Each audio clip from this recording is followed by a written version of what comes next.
Welcome to Political Ideas. Last week we continued talking about the transformation that occurred in the so-called Middle Ages.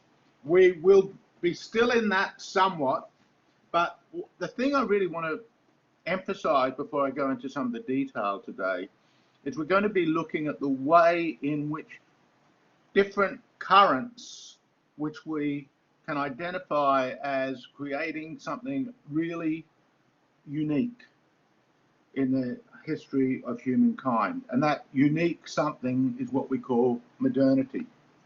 It's not something that would have just happened naturally. It's very commonplace for people to think about different circumstances as if there was some kind of natural rhythm that human beings will go through that would lead to a necessary kind of development. This is what we call teleological thinking, which is a kind of variation. Its modern form is that of progress, and it's a kind of variation on the classical thought of Aristotle, who was a teleological thinker who thought in terms of purpose. And many moderns have presented the idea of human beings as having a natural purpose, which, if the institutions proceed aright, this all comes out of the Enlightenment, by the way, if the institutions proceed aright and they're not thwarted by people that are getting in the way of progress, in a sense the enemies of humankind, which all superstitious people have been in the past, so that's all the priest classes, superstitious people from the Enlightenment point of view, then the kind of political and social and economic systems which we have, in which human capacities fully flourish, which they are seen to be because they're more free and more equal under modern circumstances, so the argument goes, then they would just have come about. Now, this is philosophically just nonsense. It's such a bad idea. There's absolutely no reason to believe in this. There's nothing compelling at all.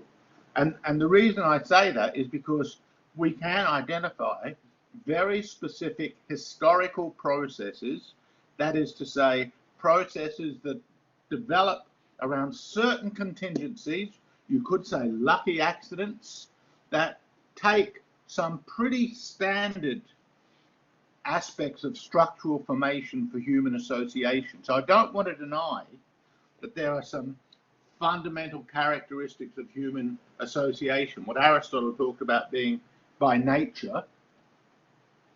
And we can see that when we look at tribes, cities, empires. And the reason we can see that is because we can see that very similar formations take place once there's a certain critical mass dealing with resource contestation, accumulation, and distribution.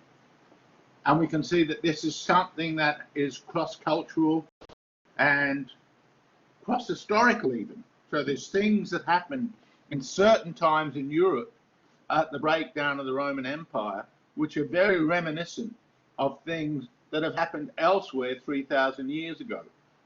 And I reiterate that one of the reasons why there's certain structural affinities is that particular array of contingencies which feed something unique, mainly the modern, had not come into play. And one of the reasons I've spent so long talking about the Christian view of political life is because although in many ways the modern view of politics is not only distances itself from Christian, but in some ways attacks the Christian view of political life, and especially in more recent times, we can see that there's a very anti-Christian dimension to various developments, especially that come out of the socialist movement and the Marxist movement, and then in more recent times throughout the 1960s. And we see this in the way in which the traditions that have been inherited or part of the Christian legacy have been so trenchantly criticized and in many ways replaced. Nevertheless, there's also something about the mental filtering that we can see really comes out of the Western tradition and would not have occurred without that Christian component.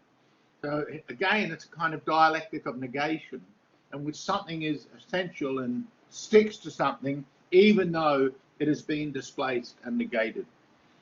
So and again, last week, one of the things I was wanting to emphasize is the way in which a common Western culture formed, and the constituent component of that Western culture was the church. And I also had mentioned earlier in the previous lecture that if we talk about the first millennium, so from AD 0 to 1000, we cannot discuss the story of Europe without talking about the history of the church.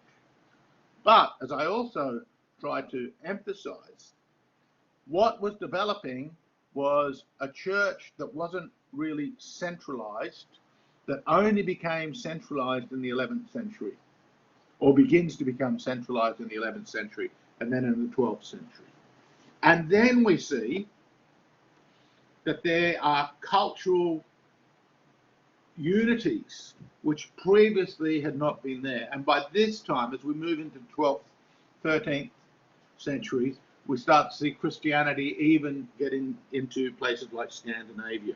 At the same time as that's occurred, you'll also remember that there was a big break between the Eastern Church and the Western Church.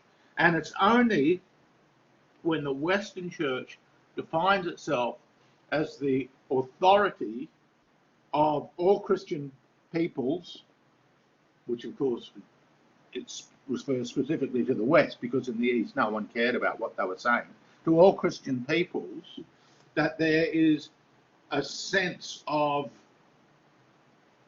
cultural continuity and community which unites people which in other ways have almost nothing in common. So they live they're ethnically divided, they're politically very different, though there are, again, one of the features is there's some layers of political reality stretch, at least in much of Western Europe, across and overlay the different peoples. But really, that itself is in so many ways beholden to the church, providing the cultural unity, because it's the church ultimately that galvanizes the different communities in a way that the state has not yet any idea of how to do it. The state is not integrating people culturally at this point in history. And when we talk of the state, we're talking about we're talking about very still archaic versions of what a state is. And we're talking about monarchies, empires, and other kinds of principalities. Okay, so what we have been speaking about was this development of a cultural unity, but the development of that cultural unity is a sine qua non, that is, it's the essential condition of, without which you would not have a capacity to frame a set of political doctrines in which there is a whole set of sentiments that we will see in which things like fraternity and equality are going to play a major component. Now, we've got to be careful here. They are very much later, and I don't want to come up with a teleological explanation and say this was inevitable. I don't think that was the case at all. It wasn't inevitable, but we see a certain spiritual, if not political, egalitarian way of understanding community. A very good example of that, and this is this guy Rosenstock Plucy, whose quote I've got from there, and I will get to in a moment. He points out in his book Out of Revolution that All Souls Day, which was introduced in the 11th century, and it came out of the Cluniac movement. Remember that? Those Cluniac monasteries founded by Hildegard. I think was it Hildegard?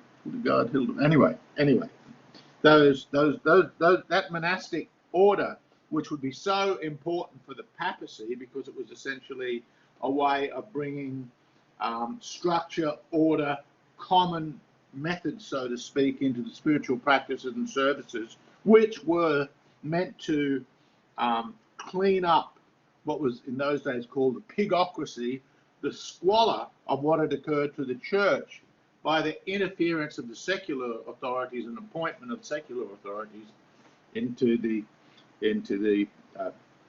church.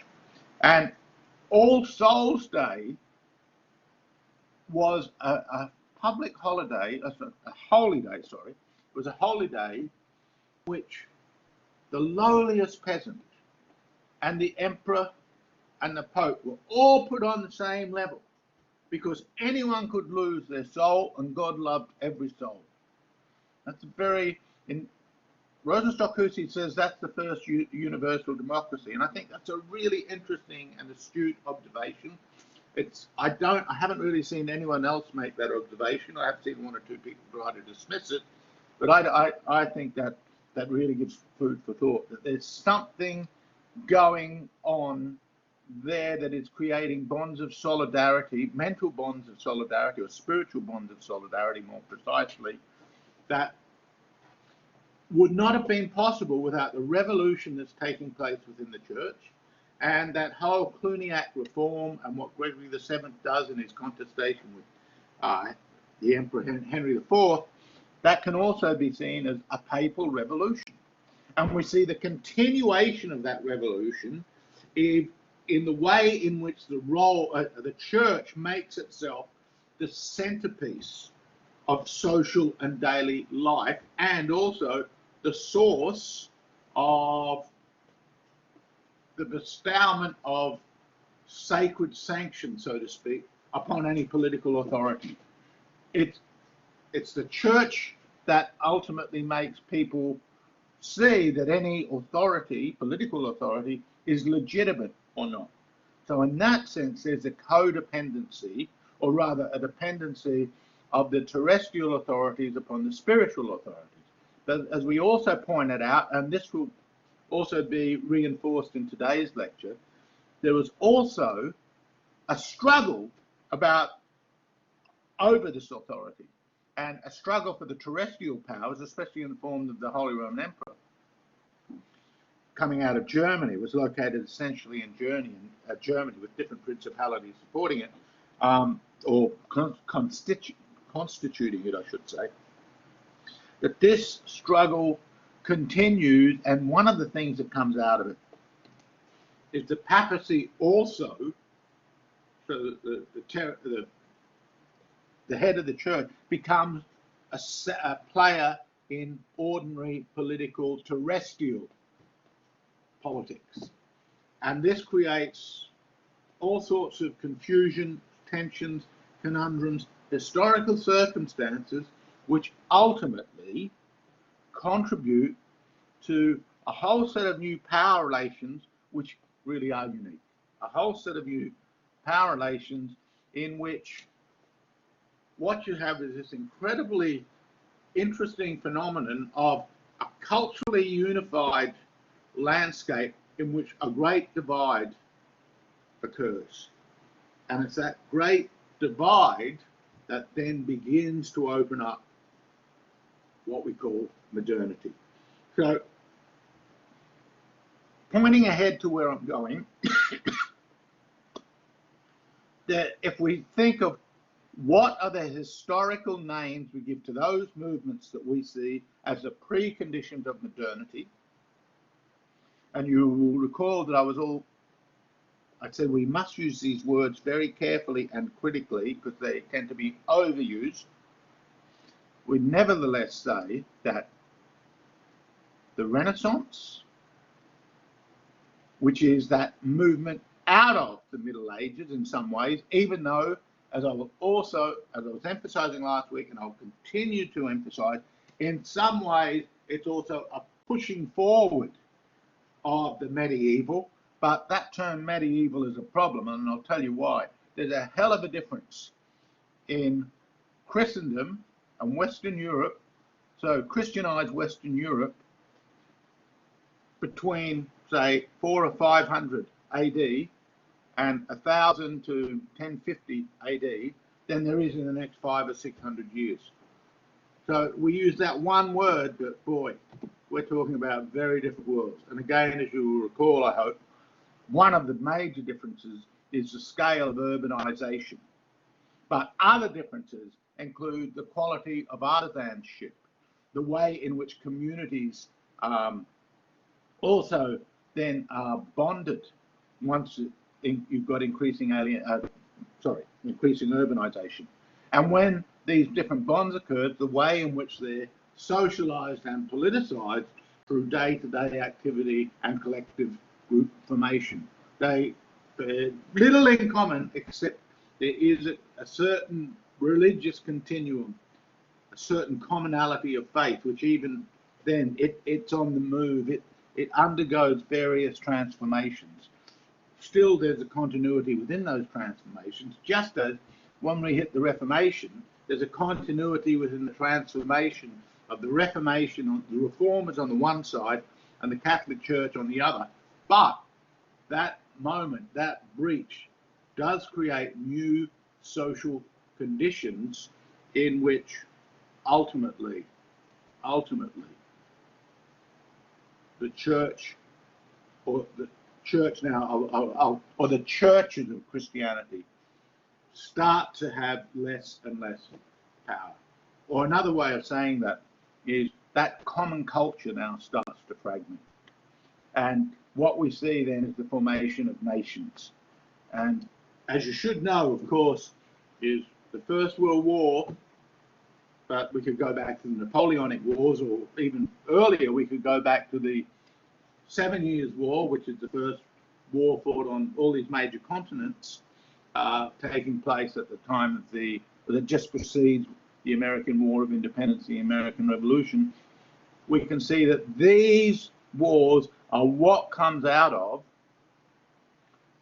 the new kind of nation stroke imperial configurations. It's not that there was not war and contestation before, but now we see that there's new definitions of what constitutes a people. It's not just different areas in fight, it's identifiable nations in conflict, and that is also going to feed into a whole new way of doing political organization.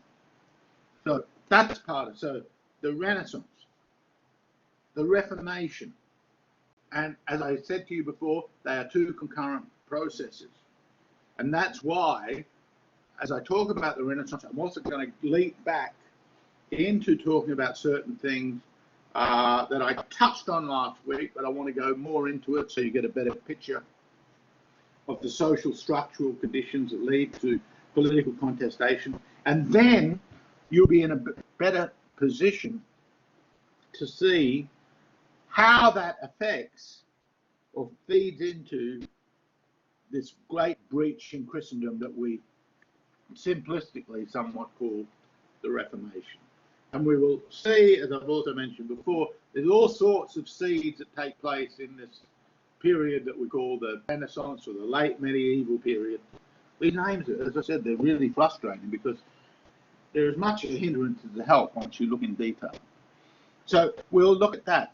And then, which is often put in connection with the Renaissance, even though, again, very simplistically, we will look at the scientific revolution.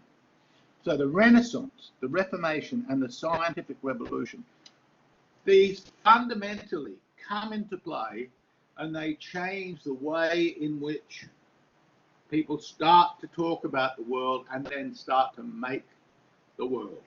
And then any connection with the Middle Ages seems very restricted in my own lifetime,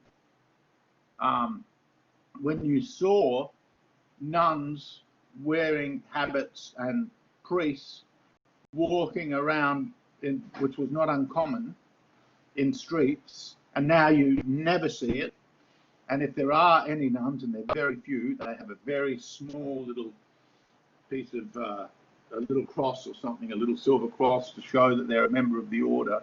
But in the main, the numbers have plummeted of people joining the church, either as priests or nuns or whatever, have plummeted. But also, as I said, when I was a boy, their dress code was a symptom that this was a continuity, a group of people who in many ways were still living in a kind of medieval world. And that world now, there's almost no relics of it. You'll still see some churches, obviously, if you go to parts of Europe. But even in Catholic churches, not older churches, but more modern churches, due to changes that took place in the 1960s in the Catholic faith, a whole different sensibility that owes far more to the Reformation than to the Catholic Middle Ages is also conspicuous. So what we're seeing, there's a kind of transformation, and it's this transformation I want you to understand so that you can see the strangeness of the modern. As I said, it comes out of something that is the antithesis of what it is, but the big issue that I'm trying to get you to look beyond is to simply take for granted that the modern way of life is a kind of natural or typical way of life. And one reason I do that is because although the word culture is spoken of a lot, and I know that there's a subject that people have to do about cultural something or other, cultural intelligence, I have to mark in that. I don't think it's a word very well understood and well appreciated, and I think people really generally in the West fail to really understand cultural depth in any way, shape, or form, and that's because, and if they did, they would be far more open to recognizing that the West, in both its good bits and its bad bits, and there are many of both, but in both its good bits and its bad bits, is very different. And there's no reason on earth why people that have other cultural trajectories will automatically fit in with or appreciate the values, and these values are highly contested as well within the West. So there's all sorts of conflicts going on about which values matter. They will simply settle upon this. And if you want to understand this, you just read what people from Saudi Arabia or China or Japan say and think, especially when it comes to thinking about the West. Okay, so I had mentioned that one of the things about the church that was so important in the so-called period of the Renaissance was its development of a certain aesthetic and developments within aesthetics, and that this was all symptomatic of, it was a cipher, so to speak, of the way in which the church positioned itself as a mother giving birth to a new kind of person, which we saw in the figures of the Madonna and Child, which you can see endless examples of this in art galleries in Italy, for example, and in other parts of Europe, but certainly Italian art galleries. If you're looking at the Renaissance collection, it's almost as if there's nothing else. This is the mother and the church, and the citizen protected by her, which is in this second paragraph here, were felt to be the center from which light shone into the darkness of the world. I think that's a fantastic formulation of why all these artisans have been coordinated into a common cultural program. And as I said, it's a common cultural program which for us sitting here today, it's very difficult to make sense of. If you go and visit a Catholic church, or you go into, that is a medieval church, or if you go into the galleries and look at these Renaissance paintings, there is an operational code, just as on the churches. There are all sorts of stories in the stained glass window We moderns have lost the key to the script. But in this still largely pre-literate society, what was happening is people were being drawn into a common cultural set of narratives and a way of being and participating in the world in which their faith was the centerpiece of it, and their oaths and obligations were also intrinsic to their social development and their social perpetuity. There's also, and this is also very important, is the way in which the transformation from feudal bonds to the new kinds of political associations is also represented aesthetically, and again this quote from Rosen Shokusi nicely brings it up. It's represented aesthetically because that's you're making a picture, in a sense, of what matters to you, And again, it's so easy. You just go in and you see these things and think, as indeed is one of the consequences of this enlightened view of thinking that comes out of the 18th century and the latter part of the 17th century, which I'm going to talk about a bit later. You can see, well, this is just superstition. Well, it matters. It's stuff that matters. It's stuff of cultural significance. It's stuff that gives meanings to people's lives. And in the meaning that people have, we can also see that it's not only otherworldly, even if the symbols are otherworldly, it's very this-worldly. So what we're seeing is the landscape is the context in which we have a new, what had previously been politically simply subordinate, that is, the countryside had simply been subordinate to manorial laws and everything. We're seeing actually this is now gravitating around the city, and so citizenship and civic rights are being demanded by people who are no longer just people in the city, are no longer strictly beholden to, for their protection, to the previous warlord. So the whole feudal system is cracking, it's falling apart. Now, I did say this to you before, it was always somewhat of a stretch to think that there was no one who lived outside of the feudal system. That was not true. That was never true. And there have been some books written, especially in the last 30 or so years, that have really challenged the idea of a feudal system at all. But again, if we use words, which I think is ultimately in some ways how you have to, not in strict definitional legalistic terms, but rather loosely, we would say yes, it was a largely feudal system, but with urbanization, that begins to change the way in which political obligation is now being recrafted. Who is offering protection? Where, and it may be that it's people working in the towns also now have their own militia who will also help defend the surrounding environs. So this game really matters.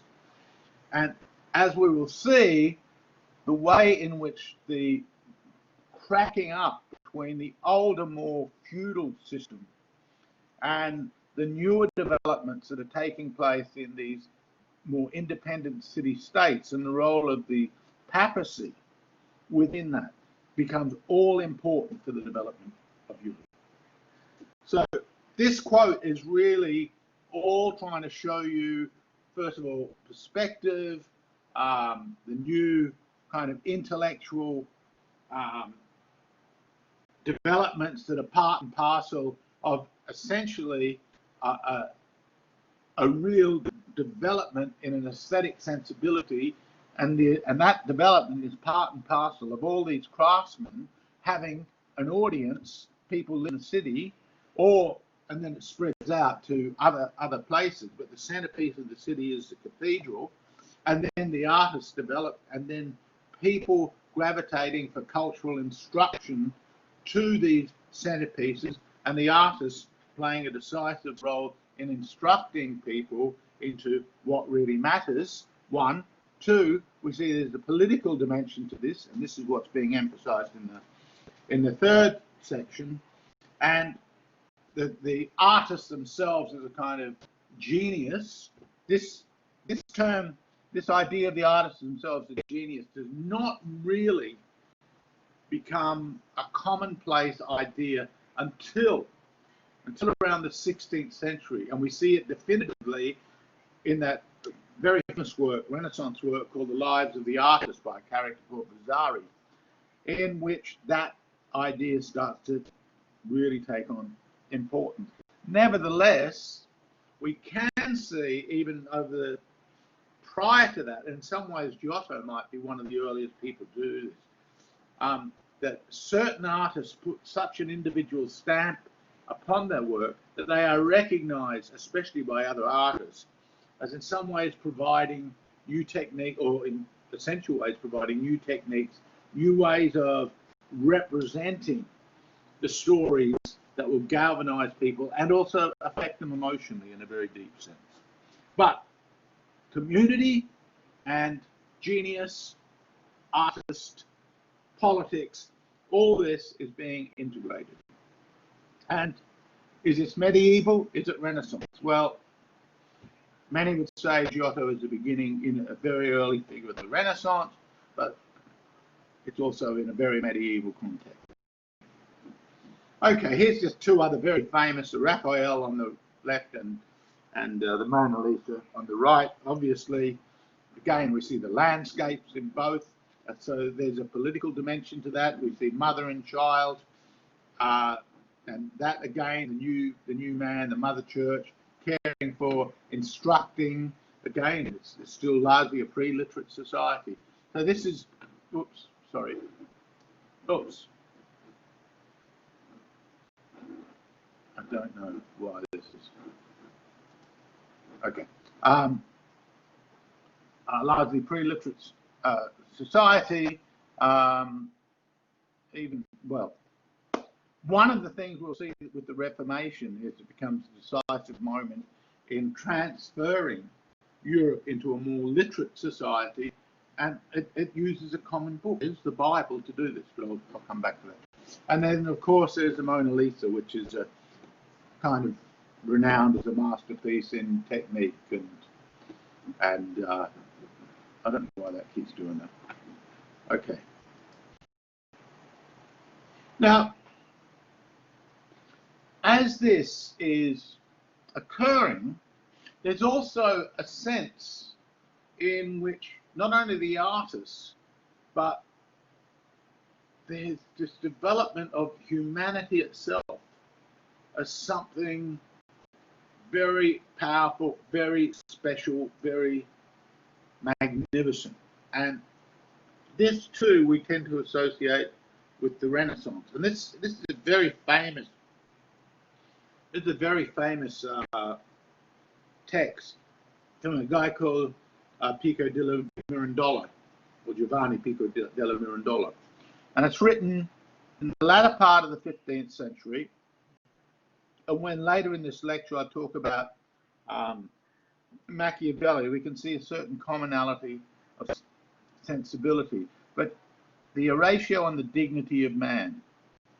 So who then will not look with wonder upon man, who not without reason is sacred, mosaic, and Christian writing, is designated by the term all flesh and sometimes by the term every creature, because he molds, fashions, and transforms himself into the likeness of all flesh. Look, I won't read it all. I'm just going to get to a couple of, let us just saying things of the earth, even the astral orders, closest to the most, hasten the court beyond the world, closest to the most exalted Godhead.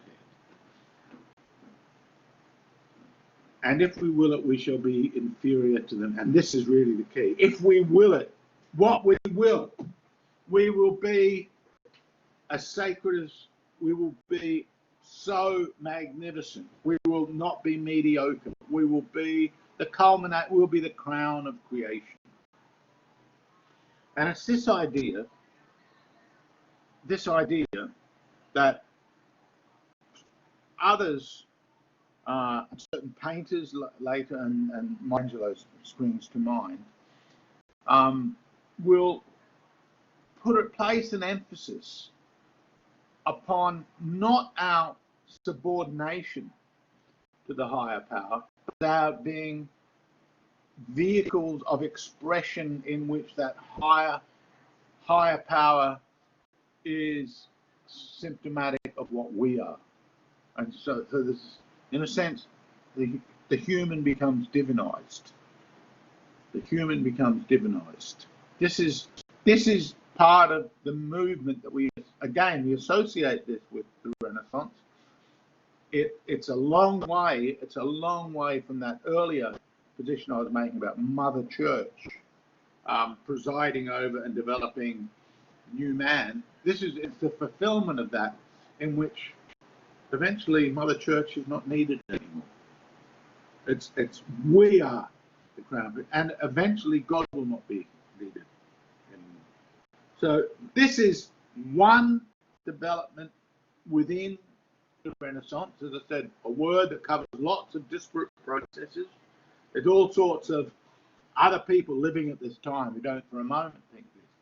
But this becomes a way of participating in life, of seeing life, in which this elevation tends to become increasingly, especially amongst a certain group of people, a certain elite group of people. It's around the same time, by the way, that there's a rediscovery not only of ancient philosophical texts, but also of ancient alchemy texts, of Neoplatonist texts. And these are all texts in which the idea of spiritual transmutation, again, the idea that that's exactly what alchemy is. You turn lead into gold. But the real lead and gold is what human beings are, the gold.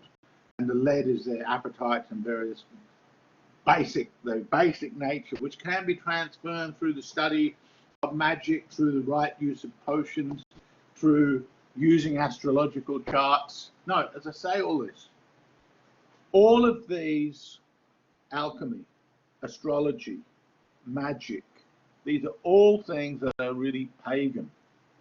They're, insofar as they have any place within the Catholic Church, they've undergone a drastic reformation or a transformation. But here, generally in the in the Renaissance, we're seeing a lot of figures that become interested in reviving the pagan world. So it's just happening simultaneously. On the one hand, I said, remember last week, people like Jacob Burckhardt, Friedrich Nietzsche, read the Renaissance through the pagan energies that flow through. And there are pagan energies, pagan revivalisms. This also comes through. We start to see an increasing number of paintings also around this time, which deal not only now with mother and child, but also classical mythology. And there's been a rediscovery, thanks to the humanists who I mentioned last week, a rediscovery of all sorts of books written in Greek, written in Latin, which no one has read for God knows how long, 1,000 years or so, maybe longer. They've been rediscovered, recovered. There's big libraries being set up, especially by wealthy patrons like the Medici family. These libraries being set up. And in this, there's this great sense of optimism, this great sense of disworldliness. There's a kind of science. And if someone like Galileo, later figure, we'll see he's working upon the study of projectiles and coming up with mathematical formula. In that way, he's a kind of culmination of this. And there's again, the study of mathematics is really important. But at the same time, when you come across major figures of the Renaissance, there is much likely to be interested in magic, as in science. And indeed, that distinction, it's very hard to draw. And even when we get to Isaac Newton, that will be true as well. Newton wrote all these things on alchemy. And so here we're talking about the greatest scientific mind of the early 18th century, latter part of the 17th century. The culmination of the scientific revolution. It's still this aftermath of influences that guide his own thinking. So he was, fascinated by alchemy and magic, and really has all these writings upon this, which no one except scholars cares about them anymore, because it's another world.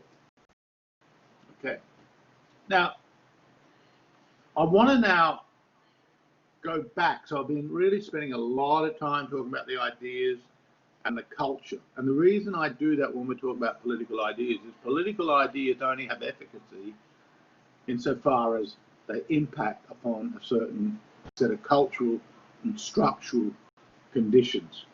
That is, politics requires a certain culture to take the form it does.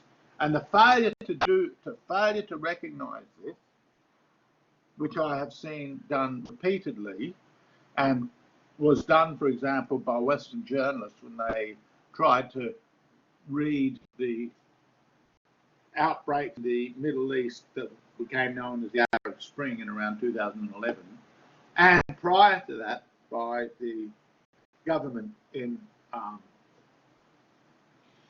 the American government in the Iraq War and in the Afghan War, and the idea that they could simply go in and they could get people in Afghanistan and Iraq to just be like Democrats, the lovers of democracy are in the US. This was quite absolutely mad.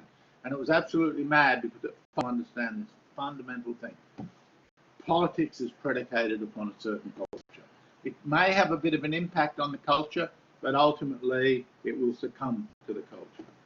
So cultural things are important. And let's go back also then to these, where the church is fitting in terms of these other contestations. Politics also comes out of conflict. So we mentioned the city-states, we mentioned their independence from laws and the Republican cities, the fact that they're loosening from feudal ties, though they're still de jure. That is, legally, though not in fact, they're still vassals of the Holy Roman Emperor. This is especially so in Northern Europe. So this is not over all of Europe. I'm talking about the Italian city-states. We're seeing that there's new forms of politics, of government, that are operative in these different city-states, which I've given you a map there where you can see. So in the latter part of the 11th century, for example, there was the idea of annual rotation. Rather than rule as quick they served a limited term, that's rather than rulers, and they were quickly replaced by these what's called potestas, and they were elected salary officials who ruled with advice from the councils, but they were rotated. So this, what you can see from that kind of modality of governance, no one is really trusting any other person too much. They don't. So here you've got a group of people, but a number of whom are increasingly wealthy. They found sources of wealth that require participating in urban life, and they really want to make sure that not one person gets so much power they can simply absorb that wealth. And at the same time, these different families and the different practices that are developing make these city-states important centers of trade and wealth. And they all, in their own way, become self-sustaining governments of a republican sort. That is, thing of the people. The word can mean thing of the people. So these republics, much like the Greek city-states, see themselves as independent and see themselves as beholden to the people, and yet, de jure, they still fall in with the larger sphere of influence of the Holy Roman Emperor, who basically wants to extract taxation, extract money from them. And there's a point in which any protection system breaks down when it's seen that the person who you're paying for protection is either not necessary or not capable of really doing the job. And this is essentially what's happened. And what has also happened is that papacy has also become territorially important due to the land. Again, I talked about this last week in a more general context rather than the region of where the papal states would be, but more generally, it was commonplace for people to bequeath a large amount of their land at the time of death, so their soul could be saved, basically. And the Pope found himself increasingly allied with a number of Italian republics against the emperor. And then when the Pope, and that means papal troops, were supporting the Lombard League against Frederick Barbarossa and Frederick II in the 12th century, this was really intensifying a conflict that we now call, which I briefly mentioned before and which I wanted to come back to, the Gulf Ghibelline League.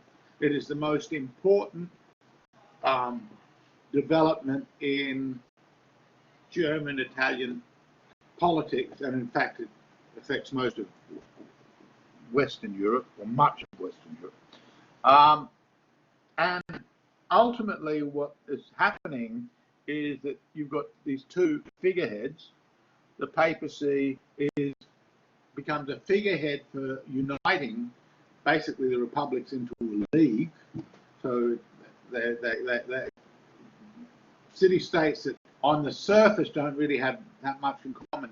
The one thing they've got in common is a common enemy, a common set of issues that they have against someone who previously has been their protector, who still wants to extract resources from them, and which they don't want to give them. And the papacy, who also is due certain resources from them, but they see that they're better with this lot than the other lot. This would very often, the independent city-states would switch allegiances. But crudely, we can say that in the main, the papal forces represented the more commercial burgher interests of the communes of these city-states, while the Ghibellines were much more in keeping with the old nobility, the old feudal system, the old Teutonic families. And this struggle, and what we find, and here's a general thing to bear in mind about politics, well into the 19th century, and in a place like Russia, into the early part of the 20th century, the aristocratic way of, it's really the French Revolution that really throws this up in the air, but you must remember the French Revolution is initially defeated and a restoration occurs, and it's only then from the 1830s and on. I don't want to get too caught up in that at this stage. You're talking about its trajectory, but it's not until further into the 19th century that there's really an overthrowing of this older idea of patrilineal authority that is part of an aristocratic sensibility. It has very ancient roots, as I've said before, and it is now first getting its coming into conflict here with these Gulfic forces. It's interesting, isn't it? That I think it's interesting. I think it's fascinating that in many ways the whole revolutionary sentiments that come out of the English Revolution, the French Revolution, to some extent the American Revolution, a case could be made that really it owes a lot to the republican forms of government that come out of Italy. In fact, a very well-known political historian, or maybe historian of ideas, a guy called Pocock, John Pocock, really great, written a book about the importance of republican ideas in the development of the modern world. So these republican ideas and practices, even they're not theoretically largely developed, even though we will see, especially when we get to Machiavelli, we can see a justification of this, but Machiavelli is much later than this. But he comes out of this conflict, but it's much later than when the roots of this conflict are. But we can see that the sources of the Republican position is in alignment with the Papal States, with the Papal position. And in that way, there's a kind of line of continuity between the kind of revolution that was being undertaken by the church way back in the 11th century, Gregory II, and what's going on now in these new urban centers, city-states, republics, against the older order, the older order being the Holy Roman Empire. However, having said that, there, as I said, there's contestations, and often there's contestations within the city-state. Florence, for example, was a member of the Papal States, but there had also been, the Papal League, essentially, the Golf League, but there had also been a civil war between the blacks, who were the pro-Papal party, and the anti-Papal party, the white forces. And you will recall me talking about the great Italian poet, Dante. Dante is a supporter of the white, so he's very anti-papal. And that's why in the Divine Comedy, he puts a number of popes in hell, including one Bonifacio VIII, who I'll talk about in a moment. I've given you this from the Catholic Encyclopedia. I won't read it now, but I strongly urge you look at it, and you might want to go to the whole piece because it gives you a great idea of the complexity of the politics of this conflict. And as I said, it was a very violent conflict. It was also, there's other things happening, including we start to see the growth in the which is very important for Italy and will be very important for Machiavelli, a growth in the centralizing of France. So growth in power of France as a centralized power.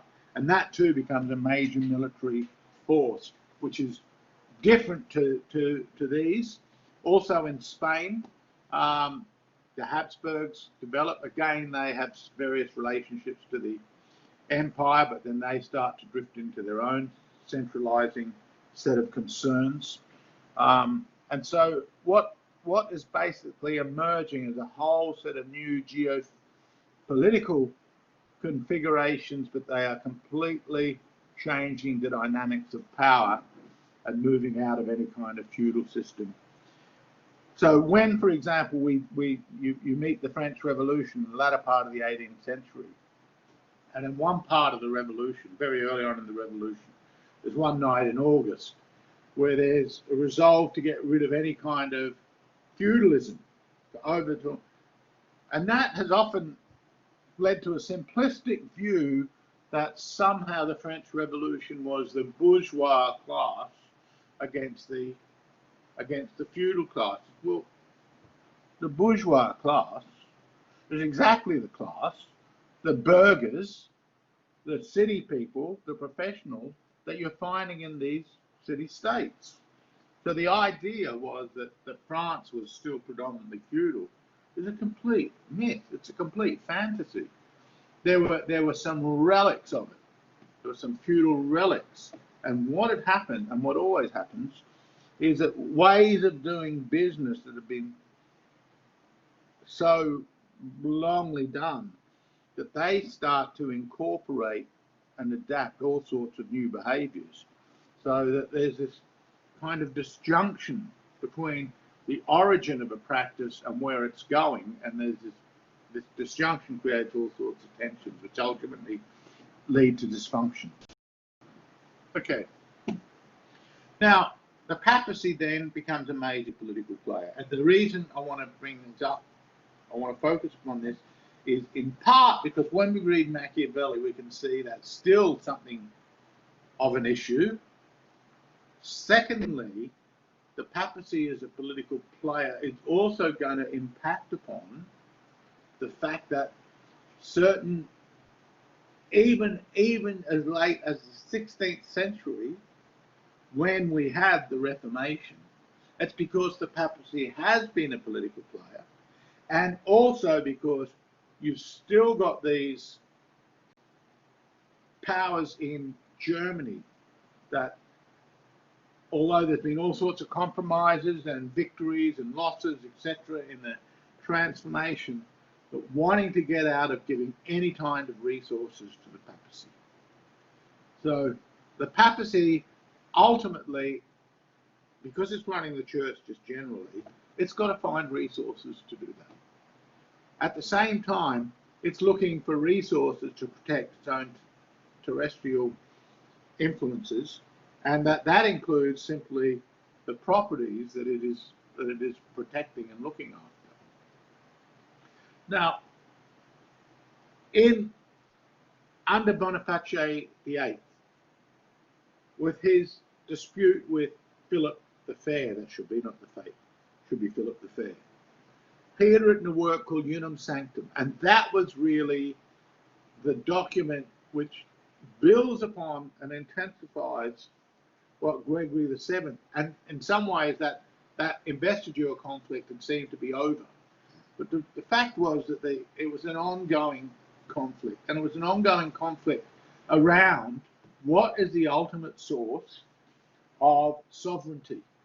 What's the ultimate source of sovereignty? The very famous German political theorist called Carl Schmitt, working on some other, or building upon formulations of other political thinkers, defines sovereignty as he who makes the final decision is the exceptional decision. It's the person that you know has ultimate authority, and the way you know they have ultimate authority is when there's a crisis. That is who calls the shots. That's the sovereign.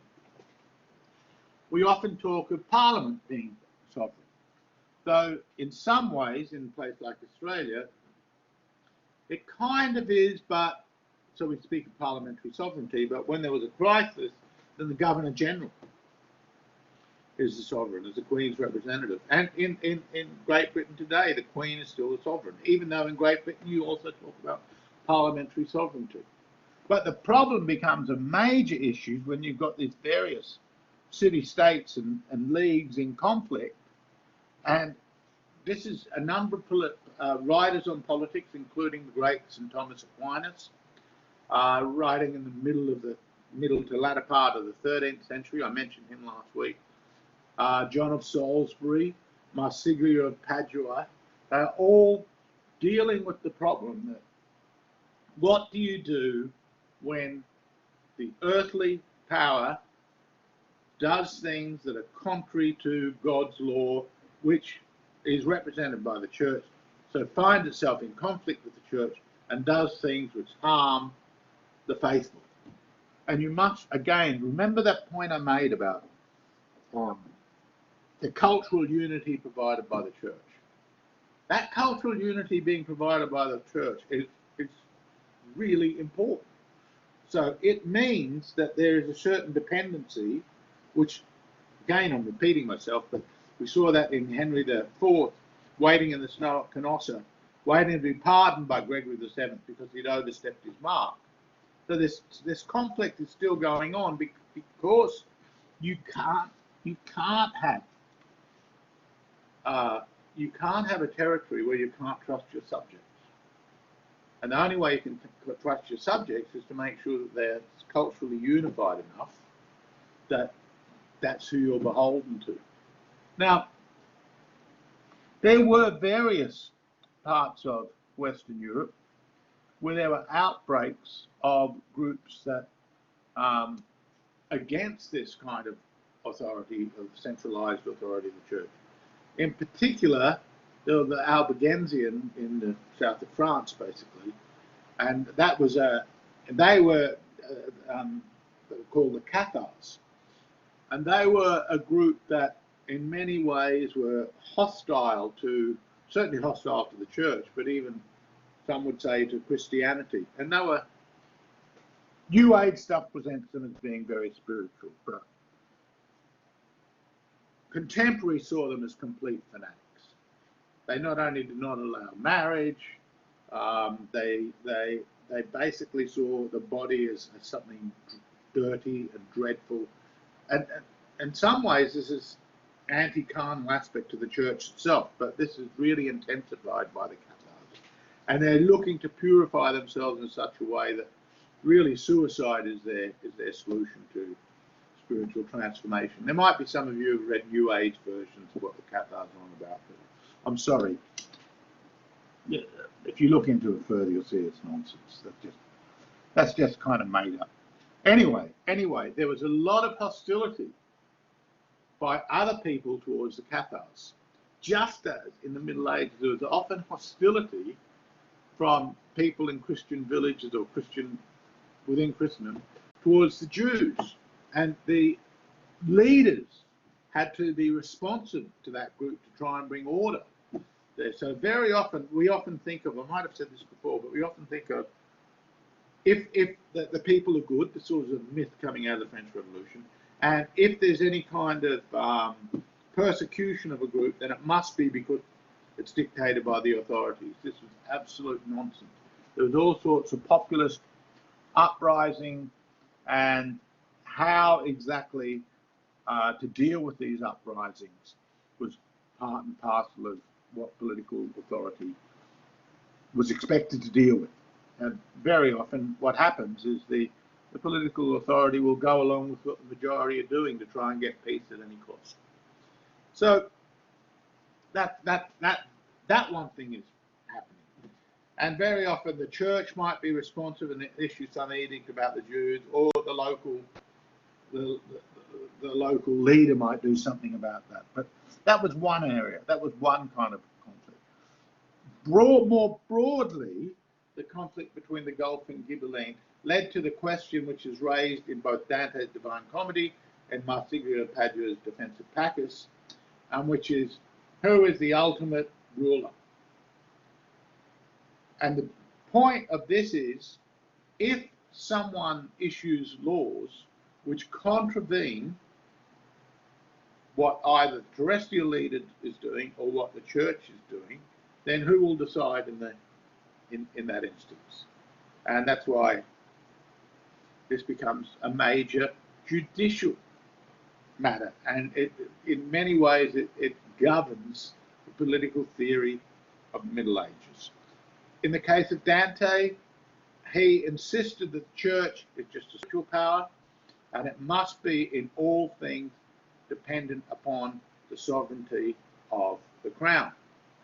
By the crown, I mean the Holy Roman Emperor. But you can see who decides in the last instance, that issue of sovereignty. Who decides in the last instance?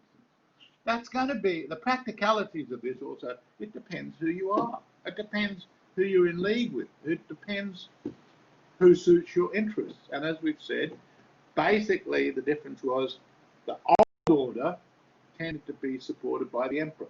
The new order tended to be supported by the papacy. Now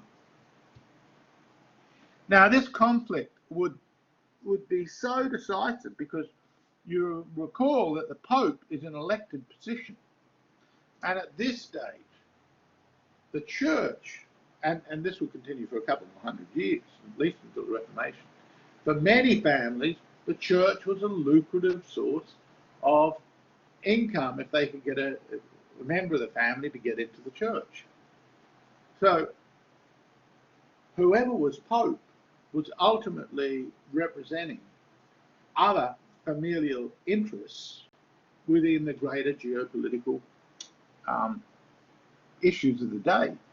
And this ultimately led to the Pope being captured from Rome, moved to Avignon, because while this was happening, France was also under Philip the Fair, was seeking to isolate itself in many ways from Rome. Basically, it all comes down to taxes. Basically, it wanted to give out less resources to Rome, and it didn't think it needed to. And although, because of all these oaths, remember it's a tapestry of oath making, and this is This is as true in the guilds as it is in the feudal world. Everything is built around promise, sanction, hence the church's centrality in day-to-day life at this period of time.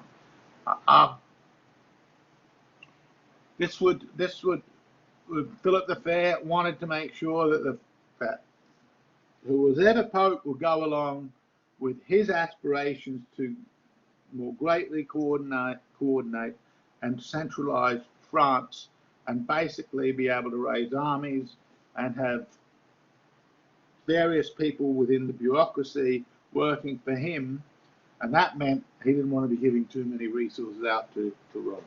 So, and one of the things that happened is the church took on a different trajectory in France. So the shifting the papacy to Avignon, and this was basically called the Great Schism, because then there was one in Rome and one in Avignon, and then there were the various anti-popes.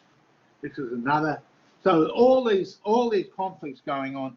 So you can see it was, on the one hand, it was all played out in terms of the symbolism, the spiritual character, the cultural character of the Christian nations of Western Europe. On the other hand, what we can see is very much part of different geopolitical, economic interests and regional interests of the time. Now, another thing that should be mentioned, especially as we're getting towards not only Machiavelli but to the Reformation, is that by the time of the Renaissance, the papacy was renowned for financial and sexual corruption and political intrigue. It had become so powerful through, so think about this. You've gone from Gregory VII, who's essentially a monk pope, whose vision for the church is a church in which the embracing of poverty, this will be reaffirmed also by other monastic orders, especially the Franciscan order, later, so Francis is a continuer of that Cluniac revolution and developed by and pushed forward by Gregory VII. So you've gone from there to someone like Alexander VI, who's the father of Cesare Borgia, who may have himself have become pope if things worked out. He became a cardinal, who is just, what can you say? Just plundering and living a sumptuous life, brokering in the different political machinations of the church. So by this time, the church is really in trouble. And it's really in trouble because its centerpiece, its focus, so to speak, is so contrary to everything that Christianity came into the world to do. It's the opposite of any kind of renunciation of the world. It's the opposite of the teaching of Jesus. And this is increasingly being seen. But note this. Like any living body, you can't judge something at one period of time as if it was the same always that way. It'd be like, no, I don't want to go into sports analogies, which I nearly did, but I'll just say, to understand the church, you have to understand its development. And it was very different beast in the 11th century from the 16th century. It had a very different role to play socially and politically in the 12th and 13th centuries. Now, let's not be naive here. I am not saying that all the popes had always been as pure as Gregory VII. In fact, my readings indicate that at least from the 7th or 8th and 9th century, there's all sorts of stuff written about popes which suggests there may have been murders to get the Pope in place. There was again all sorts of libertine behaviours within the papacy, but it wasn't always continuous. There were interruptions. There was moments of that, and then there are other pressures against that. But by the time Alexander VI is in power, which is to say, by the time the Reformation occurs, because he is garnering, there's this great attempt around the earlier part of the 16th century to raise money to build St. Peter's. And if anyone's been in St. Peter's, it's a beautiful, opulent church, but it reminds you more, the feeling, the aesthetics of the place are more like a bank, okay, or a museum, somewhere between a bank and a museum, than if you go to, I think, particularly Spanish churches or Gothic churches in France. There you get a whole other sensibility in which you get an incredible sense of community, commonality of spiritual purpose that eats into the building, or it's not eats in, sorry, it's in the building, it's in the configurations there. There's an aesthetic that's overwhelmingly beautiful and powerful. Okay, so this then also, you've not only got a church which has largely defined itself through political interventions, which in the beginning you could see was seen as emancipatory for many. It is increasingly finding itself caught up in political machinations where its whole raison d'etre is, so to speak, what? Why? What's it doing? Why does anyone want to be part of this anymore? Now, I will instantly also say that what's going on in Rome doesn't necessarily mean that the rest of the church in Western Christendom is full of people like Alexander VI. In fact, I think that's definitely not the case. And the poorer clergy and throughout Western Europe are very different beasts. But there is a significant set of discontentments that are occurring and had been occurring for a long time. Again, I'll just mention Dante again. Dante, it's not only the popes that he puts in hell. Dante identifies certain sins, so to speak, of the clerics, which he thinks are commonplace. Avarice is one of them. So he sees that as very commonplace. And there are other writers at the time. So there's a sense that things aren't the way they should be in the church. Okay. The other thing I think it's important to remember, now we're going to talk about Machiavelli. And I'll talk about him and hopefully make some inroads into talking about the Reformation today. Machiavelli's greatest work is The Prince. He wrote a number of works, including a play, including a history of Florence, but the two great works besides The Prince, the other great work besides The Prince, sorry, is called The Discourse on Livy. And the Discourse on Livy is a basically pro-Republican set of arguments. The Prince, which he dedicates to Lorenzo de' Medici, The Prince is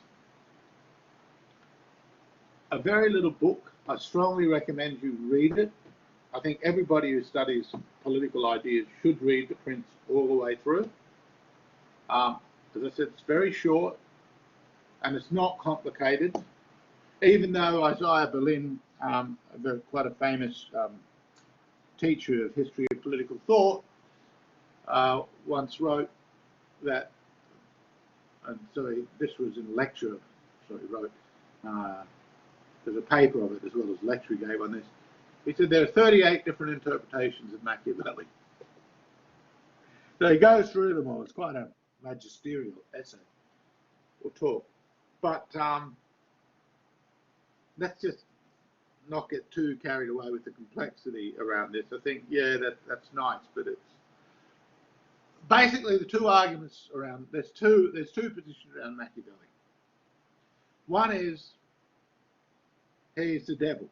His teaching in The Prince, which is about how to gain political power and how to keep it, is diabolical.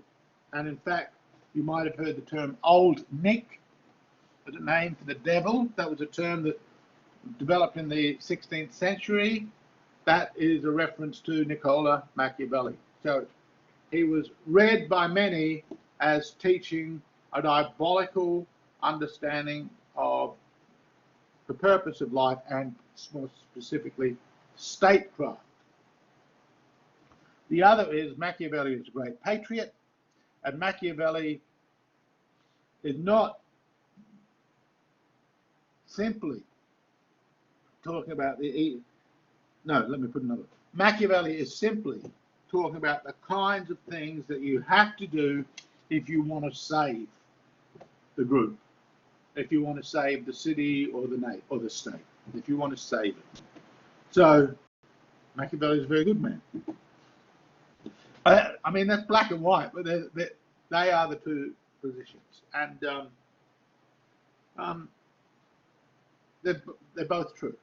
They're really both true. So, you might see it differently, and you can make up your own mind. Now, the one thing I also want to include in this setting up. So I've spent so long setting up because I think Machiavelli is not that hard to understand. There's various books on Machiavelli, and I think they can often overcomplicate it, and often I think they get lost in their own detail. But I think if you see the problem and the history of the problem, you can quickly grasp what is driving Machiavelli and what the problem is and what the solutions are. But one thing it's very important to bear in mind, which provides a context, is that many republics had come under control of a member of a dominant family called a signori. So look, it's inevitable wherever you have group politics, that especially once you've got smaller scale, but you can also see this in the United States with the Bush dynasty, the Clinton dynasty, in more recent times. Will Trump leave the dynasty? Who knows? But there's kind of where you have people that are very skilled at being able to identify the problems and come up with solutions, that they tend to become indispensable to the political life of the group. And once they are adept at that, they have tended to position themselves in which there's a kind of dependency upon not only that person, but their family, and that kind of capacity, ability, or even expectation around that family delivering is not uncommon. And the signori were a very good example of that. So it's ultimately, in a democracy, it's a more powerful player. Democracy always edges into oligarchy. A guy called Roberto Nichels came up with this formulation, the iron law of oligarchy. He was a sociologist writing in the latter part of the 19th century, early part of the 20th century, and he came up with that. And he had actually come from the political left, drifted up to the political right, but he had studied the works of, he had studied the social democratic parties in the latter part of the 19th century, early part of the 20th century, and he said, this is a group that believes it's driven by equality and socialistic principles, but in the end, we can see that they all gravitate towards securing their own interests. They become oligarchical. So that's certainly, that this oligarchical tendency was certainly the case within the republics. And so the issue of republic or prince for Machiavelli is, although he tends to be more supportive of republic for reasons I'll talk about a bit later, in the main he doesn't see that as decisive. For him, there's one decisive issue. That is, let me put this another way. He writes a book. He dedicates it to Lorenzo de' Medici about how de' Medici can gain power, keep power. Why does he write that? Why does he do this? And he's, at the time, he's in political exile. Why does he do this? And the answer is simply, he's a patriot. He believes that Italy it's caught up in all sorts of wars, including with the French. It needs to unite these different republics, these different provincial contestations, which are part and parcel of the ongoing conflicts that were caught up in the Gulf Ghibelline conflict.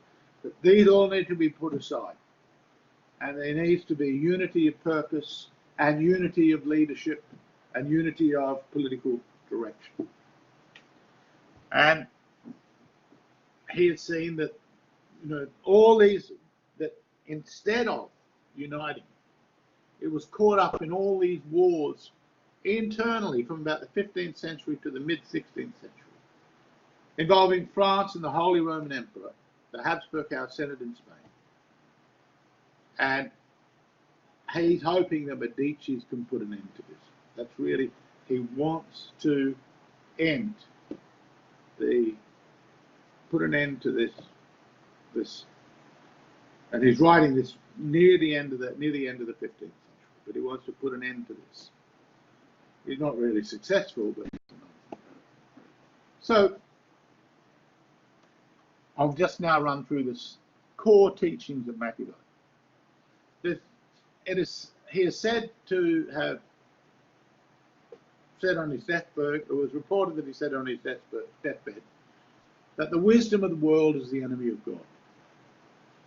That is, the engine room of politics is diabolical. You cannot avoid, if you're doing politics, you've got to forget God. Be worldly. Now, in a way, that's really a very Christian teaching. The only thing that's non-Christian is Machiavelli is saying, but don't renounce the world like the Christians do. That way madness lies. And I'll talk about, he's a very anti-Christian thinker. There's some books you read on Machiavelli that I think just get it so wrong. And I think they get it so wrong because they tend to have the prejudice that he must have been kind of Christian because of the time in which he was writing. I think they completely failed to understand that there was really quite a strong pagan revivalist set of thinkers, and Machiavelli is a leading pagan revivalist. On the right there, you can see that's Pegasus. Pegasus is half man, half beast. Or Chiron the centaur, sorry. Chiron the centaur, half man, half beast. And this is in many ways the centerpiece of Machiavelli's teaching. He says we must know how to do evil and when to do evil. We must know when to be a beast and when to be a man. But if you can't be a beast, you're not going to be any good as a leader. You'll be useless. Because there are times in political life where you have to do diabolical things. And Chiron the centaur was instructed in the arts of darkness, instructed in the, or another way of saying it, I say the arts of darkness, instructed how to use his animal nature. So the animal, there's a great phrase of Augustine, nature red in tooth and claw. We have to be able to tap into that nature red in tooth and claw if we want to lead, and if we want to overthrow the invaders of Italy and bring unity to it. So we need to know how to seize and keep power. One of the things he said very early on, first of all, the prince has to be all ears and eyes. They have to see what's going on. They have to patrol their borders. And that's not only in a geographical sense, that's also in a psychological sense. They have to be aware of all the possible threats that could occur internally to the system. So it's not only what comes from outside, it's what's coming from inside. You have to be aware of where any kind of treachery can be. But the treachery may not even be deliberate. It may just come from cultivating, as he believes Christianity does, a weaker set of sentiments, a weaker set of habits, a weaker character is being formed. And we need to be aware of that, and when we need to get rid of that. So we must not be prone to that. I'll come back to this anti-Christian stuff. It's central. We also need to be, the prince or whoever rules needs to see human beings for what they are. Now, in some ways, he's far closer again to someone like Augustine, a traditional Christian, than he is to someone like Pelagius, or in more modern times, Jean-Jacques Rousseau, or those French revolutionaries who say human beings are basically good. No. Machiavell says human beings are weak. They're fickle. They lie. They don't know themselves, and when they're winning with you, they're great. And when you're in the trenches, they're not there with you. You cannot trust them. Any leader who simply trusts the people around him and even trusts his own subjects is a fool. Can't be done. Must understand that people are basically weak. They're prone to act in ways that are both predictable and unpredictable.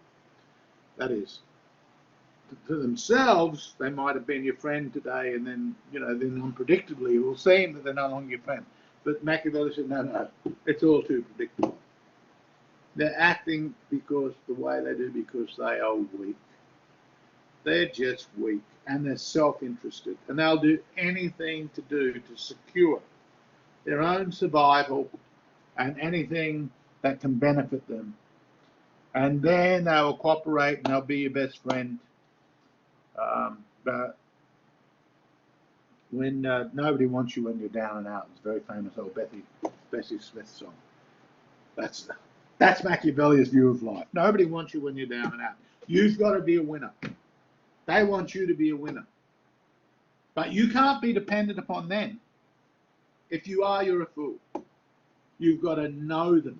You've got to know how to play them. And to play them, a couple of things you need to do. One is they need to be absolutely terrified of displeasing you. If you can get them to love you as well, that's great. So get them to love you by all means. But that love, when the going gets tough, that love's going to get going. So what do? Well, you make sure that they're going to keep doing what you say when they no longer love you, because they're terrified of you. And to do that means you need to know how to present yourself and the circumstances under which you're operating in such a way that they're too scared. They're too scared to do anything else. And there's a classic example of this, and in a sense, that's called staging the appearances. So on the one hand, staging the appearances is you're doing backroom deals, but then you come out to the public and you tell them what they want. But if you're going to tell them not what they want, then you need to do it in such a way you're going to put the fear of God in them, so they realize they're going to do what you want. Now, classic example to use. And it's terrifying. It's a brilliant. It's one of those pieces you read in great writings that just stays in the mind forever. And that's the example he gives of Cesare Borgia. Cesare Borgia was a guy who'd become cardinal, and then basically someone trying to gain political power and in many ways unify parts of Italy.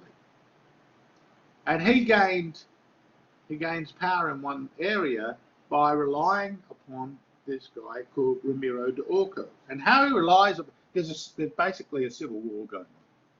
There's two competing parties in this area, and they're both killing each other. And he gets Ramiro d'Orco to go and bring peace to the region, which he does. D'Orco is brutal.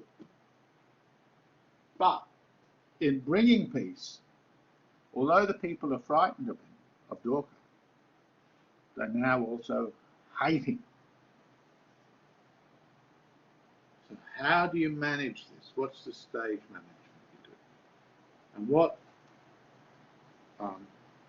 Borgia does, and which Machiavelli applauds him for doing, Borgia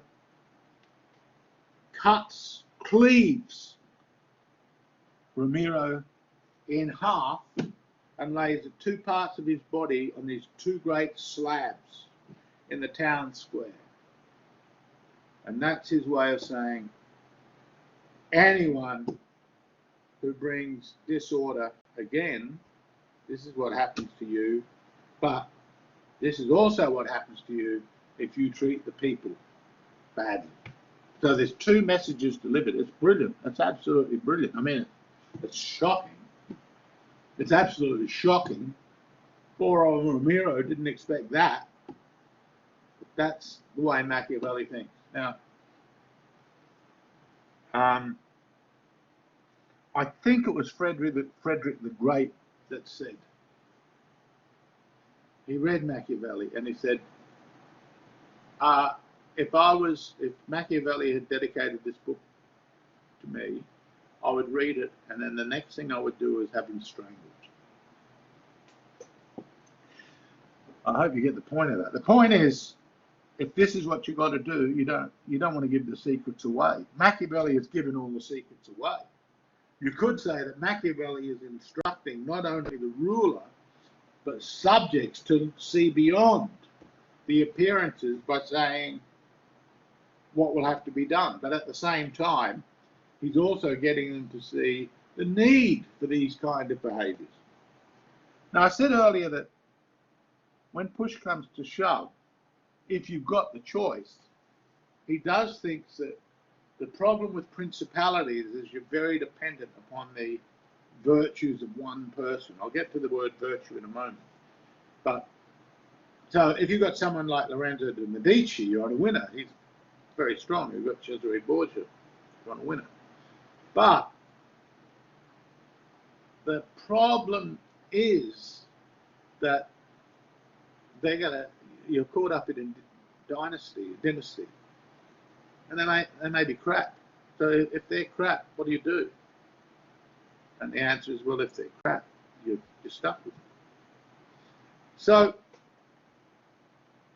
with a republic, what you basically, and this is the other thing, glory, by the way, glory is the centerpiece of Machiavelli's view of life. And virtue and glory are really bound up together. So it's a very Roman view, and he's very self-conscious. That's why he writes a book, Discourse on Living, named after the famous historian of the Roman Republic. So if you're writing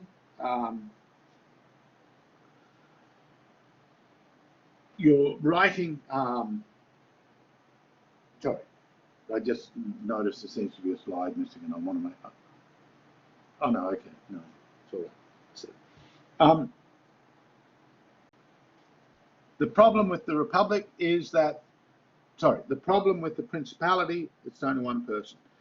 If you want to galvanize patriotism, which is what he wants to do, then that requires a kind of competitive struggle, what the Greeks used to call the agon, the contest, for those seeking political power, those aspirants who are full of energy, full of ideas, full of youth and daring.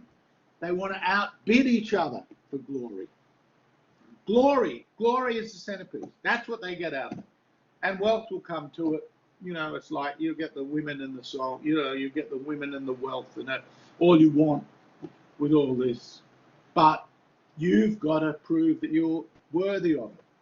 Another thing I should say, Machiavelli believed that commerce was really softening and weakening of moral fibre. And there's other philosophers that have been argued this kind of thing too. Now, we know that the Athenians certainly didn't think that because they were more liberal, more educated, and more commercially prosperous than the Spartans, that they were softened by that. But Machiavelli certainly thinks that what you want to, in a republic, is not become too sumptuous. So it's glory rather than wealth. Wealth will come, but at the end of the day, if you let that tempt you too much, you're finished. Whereas if you can bask in the limelight of success because of the richness of the prowess of your deeds, or the richness and prowess of your deeds, then that's a win-win situation. And it's made win-win in a republic because it's not just you kept on your toes by the fact that there's all these others competing with you. And it's this competition, this contestation that pushes the republic. So the republic is the highest thing. In a sense, you become a sacrifice, even though you will gain glory on the way, to this higher thing. It is a new kind of divinity. And you might recall that in pre-Christian political life, every city was presided over by a god.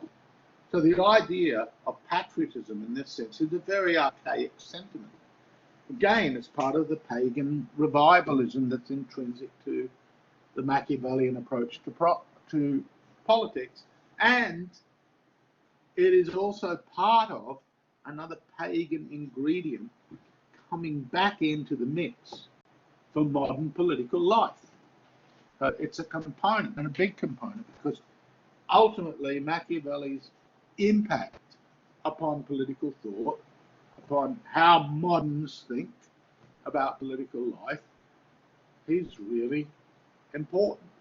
Now, that will be mitigated by another view of virtue, another view which we can see in the revolutionary tradition. We can associate with Rousseau and with Karl Marx, but all this Machiavellian stuff is either suppressed or reinterpreted in a way that makes it look more morally pure than it is. And by the way, both Marx and Rousseau were great fans of Machiavelli, as was Friedrich Nietzsche, who we'll also talk about in the course. But I think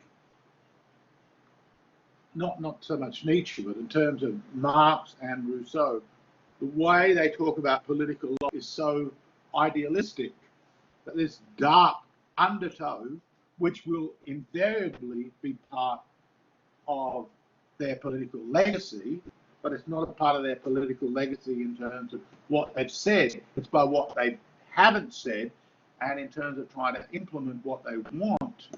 You can see you can't do it without this other Machiavellian bit. So, in a sense, they're more Machiavellian than Machiavelli, you could say, or more naive. You can take your choice. But Machiavelli is certainly not naive, and he discloses what he wants, and he's very... And another thing I wanted to mention on this Republican thing. There's stuff about, it said, youth and daring. Daring is going to be really important for anyone who wants to seize political power and to keep it. They've got to be daring.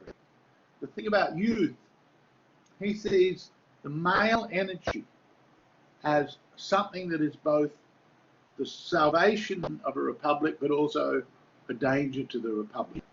So that male energy, and you can think of it this way, discontented young males who, that is, there's no place for them to go into society, or they don't want to go where they go. They're the kind of people that join gangs or find some way to rebel, and it's a kind of internal revolt. And this is, Machiavelli is really a psychologist here. He thinks that it's absolutely imperative for a state to be able to harness that energy of young males. And this is why he believes that Republican states in the past, or places like Sparta, were tremendously successful at doing that. Again, the more sumptuous kind of societies, more commercially prosperous cities, ultimately lead to a kind of internal anarchy of the spirit, an internal decay, and you make yourself then easily conquered. And you've just become weak. So all of this he goes into in the discourse of living. Now, this other quote, I think, which I'm so irritated that I did this, and when I did it on my slides, you could read that last bit. So I will read this last bit, but let me tell you the gist of this, and again, you can read at your own time. The gist of this is that Roman sacrifices are of a sort which are the opposite of the Christian view of life, and the visceral nature and the bloody nature and the ferocity of the nature of the sacrifice involved in the killing of animals, putting your hands into their guts and drawing them out. All of this strengthened the moral fibre, in his sense, moral fibre, not in the Christian sense now, but in this pagan sense, the virtue, the energy, which is what virtue means to Machiavelli, the energy, the focus, the deliberate strength of character in the pursuit of a certain goal, which for him is all of this is the antithesis of the Christian. So here he says, our religion has glorified more humble and contemplative men rather than men of action. It also places the highest good in humility, lowliness, and content. Now you read that, and this has rendered the world weak and a prey to wicked men.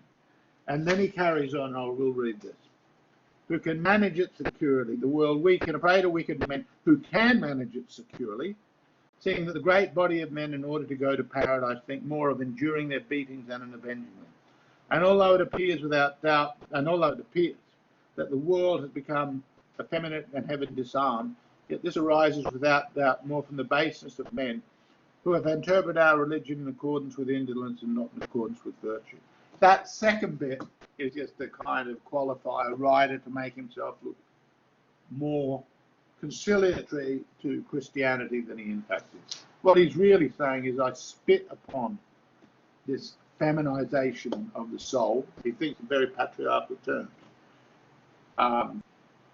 very male terms. And when over the page we see the next slide, which I'll move to now, we discuss fortune. You can see he presents fortune as a woman. He says fortune is a woman, and she needs to be dealt with as a man would. She needs to be conquered.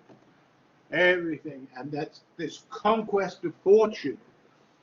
And in his play as well, you can see this. So he's very much caught up in the male patriarchal. He's not a feminist, even though there have been some feminists who've written on Machiavelli in not uninteresting ways, but he's clearly, there's a very masculinist view and warrior-like view and patriotic view of the purpose of social and political life.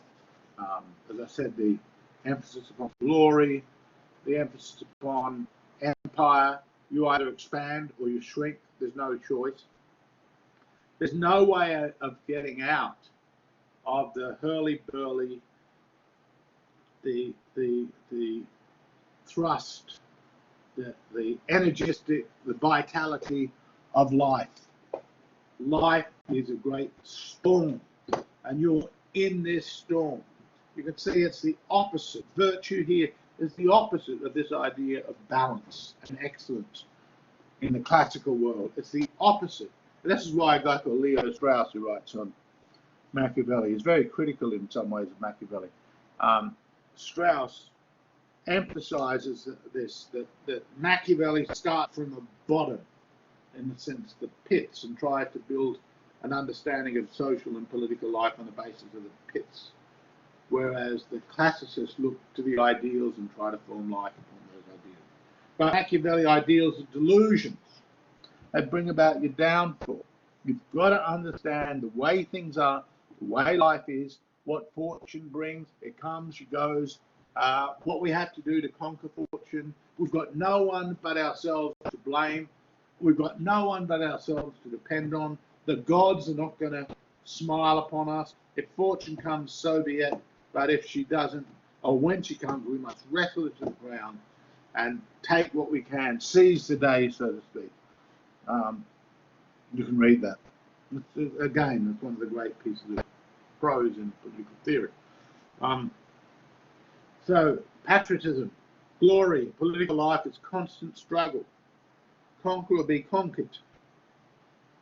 There's a realist, imperialist logic, and if you study international relations, Machiavelli is considered to be a father of that school of international relations called realist, pragmatic, but the realist school basically sees that war is inescapable, that conflict is inescapable, that any attempt to deal with politics primarily through legislative and ideal means is doomed to failure, that you must understand the volatility and contingency of threat, of the permanent character, the permanent possibility of threat, of change, of losing power, of becoming weak, of being overthrown, because people are basically caught up in the pursuit of their own objectives, and they will sacrifice you quick as look at you. So all of this is central to the Machiavellian view of life. As I said, it's pagan revivalist. You can see in all manner of ways it comes out of this, the pagan wing of the Renaissance. There's no longer any connection with the Christians of the Renaissance. And it's ultimately, it's going to be picked up later by others who will also, for another set of reasons than Machiavelli, and it has to do with the religious wars that come out of the Reformation, we start to see a movement towards a much more anti-Christian view of life, which is not the same as a classical view of life. So sometimes the classical bits and pieces occur, but in the main, that's the same.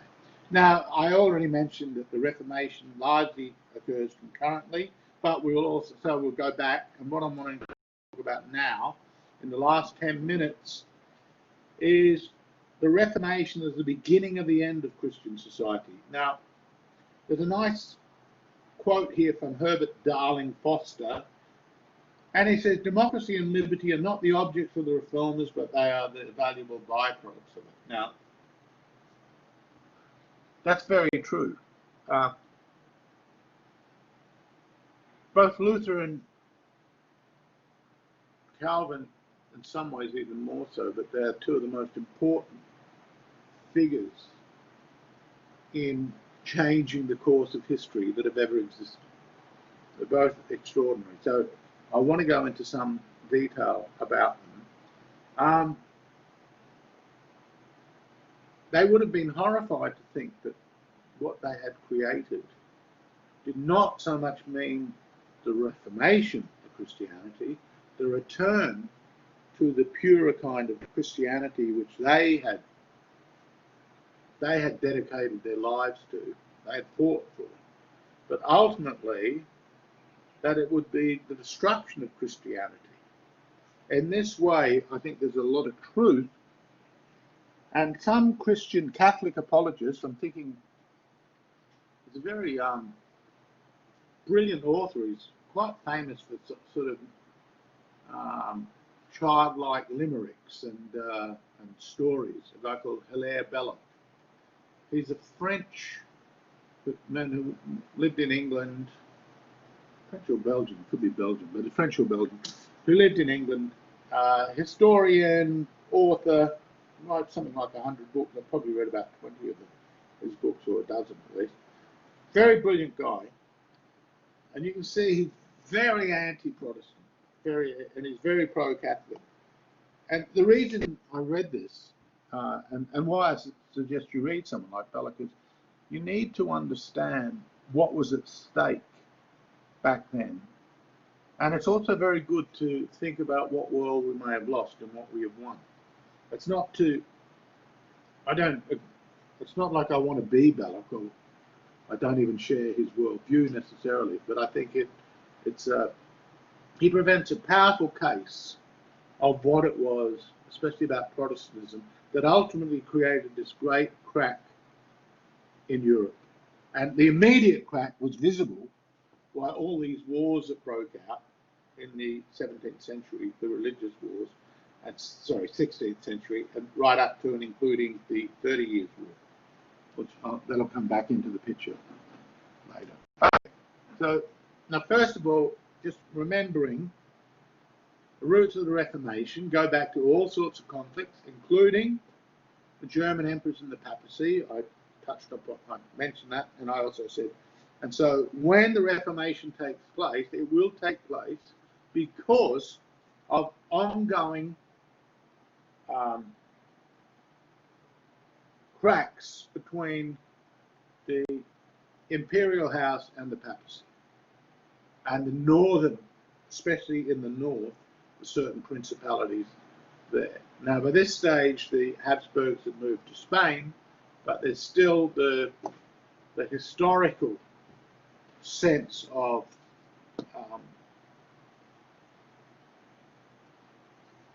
purpose, political significance.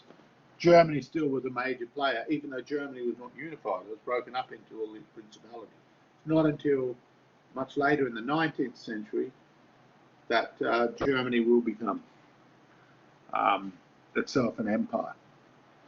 I've mentioned also there had long been criticisms of church scandals and abuse, and this has been already in Dante, the attack upon simony, and indulgences, which would be a breaking point when we get to Luther. An indulgence is basically a way of paying cash for any future sin. So it's a cash payment for future sin. It's actually not that far off the kind of thing of what the Wehrgeld was in Germanic law, where every part of the body, every crime had a price. Only the difference now is that's transposed into the other world. So there's already, if you like, something secularizing at work in the corruption of Rome, which, as we said, was a kind of place of licentious squalor. In the earlier part of the 14th century, there are a number of people that were insisting upon a reformation even then. And John Wycliffe and the Lollards, followers of him, and he was an Oxford lay preacher. He's often been called the Morning Star of Reformation. He was anti-papal, anti-monastic. He translated Bible into English. All of these, being anti-papal, being anti-monastic, reading the Bible in your vernacular. He was critical of transubstantiation and communion. He attacked church-owning property. He attacked the invisible church. Sorry, he called for an invisible church of the elect. So he attacked the idea of a church visible. And as with Luther, so all these things, all are ideas that reappear, that are recirculating in Europe and reappear in Luther. All reoccur. And as with Luther, peasant revolutionaries also attached himself to his name. In the case of Luther, Luther would turn against the peasants that were wanting to overthrow their princes in the name of Luther. I should just touch upon this for a moment. The idea of a lot of the peasants was that if it was really a Christian community, then their leader should really be, in some sense, a representative of that community, as in the early church, which is exactly what the early church was. The early church was that the bishop was really a representative of that group of people living collectively, devoted to their faith. But of course, that's really not the way things work. And in the case of Luther, Luther thought that the chaos caused by the peasant uprisings in Germany, so this is much later, the chaos caused by that was far worse than any kind of sin, so to speak, that the princes may have caused by being overzealous in taxation collection. So, but both Wycliffe, the reason I'm simply touching upon this is that in both Luther and Wycliffe, and this comes out of the Reformation, again, there is a terrestrial component of what on the surface is a purely spiritual set of concerns.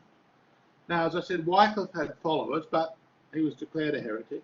His body was exhumed in 1415. But it's symptomatic of the fact that these ideas had long been in the air. This is nearly, almost 200 years, 170, 50 years, 60 years before Luther, and same set of concerns.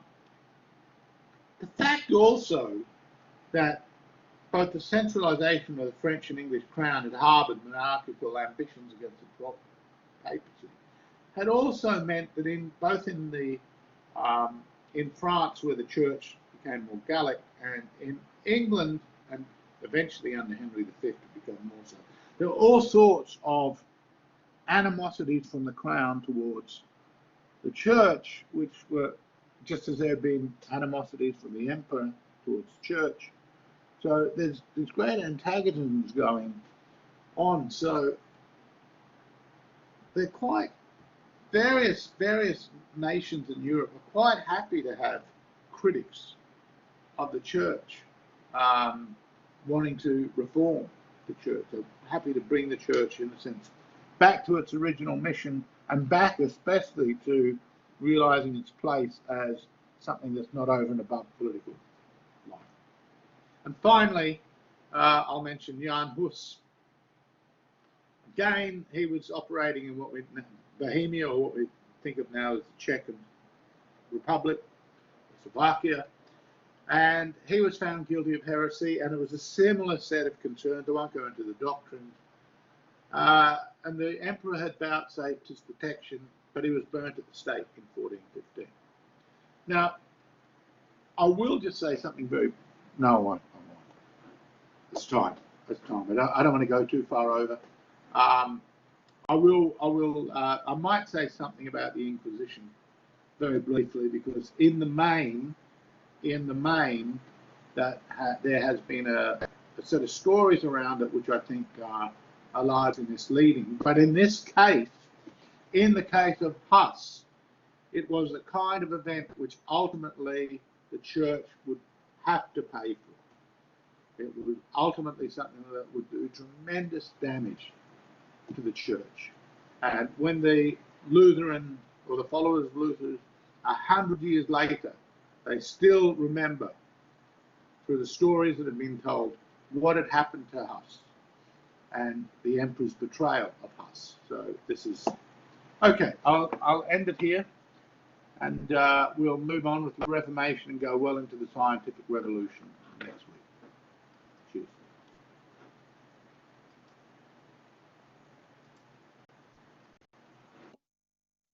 Bye. Have a good evening.